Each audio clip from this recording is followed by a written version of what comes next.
আমরা এখনো বিয়ের খাবারে গিয়ে অর্ধেক খাবার নষ্ট না করলে আমরা জাতি উঠতে পারি না। আমরা এখনো যেই পরিমাণ কমিউনিটি সেন্টারে একটা বিয়ের প্রোগ্রামে খাবার নষ্ট হয়, এদেশে এখনো ডাস্টবিন থেকে খাবার তুলে আপনারা রাত্রিরে দেখবেন বাচ্চারা খাবার তুলে খাচ্ছে। এই বাচ্চাটা আপনি হইতে পারতাম, আমি হইতে পারতাম, আল্লাহ আমাদেরকে এখানে পাঠান নাই। তাহলে যে এখনো ডাস্টবিন থেকে খাবার তুলে খাচ্ছে, সেই দেশে আমি ফুটানি করে আমি বিয়েতে খাবার নষ্ট করি, আমার অফিসে খাবার নষ্ট করি, প্রতিদিন ফ্রিজ থেকে এত খাবার ফেলে দেই, আল্লাহ জিজ্ঞেস করে আপনি জবাব দিব কি ভাই?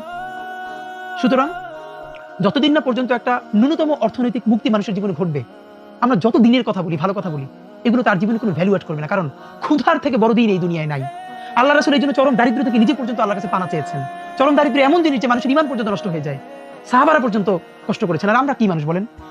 তো আমরা যে বৈষম্যহীন একটা ইনসাফের সমাজ তৈরি করতে চাই, সেই লড়াইয়ে কারো অনেক বড় কবি হয়ে উঠতে হবে, ইনসাফের কবি, কারো সাহিত্যিক, কারো ব্যবসায়ী, কারো বুদ্ধিজীবী, কারো রাজনীতিক। প্লিজ, আপনার যার যেখানে স্কিল আছে, আপনি যদি ভালো কবি হন, আপনি ইনসাফের রাষ্ট্রের জন্য একজন বড় কবি হয়ে ওঠেন।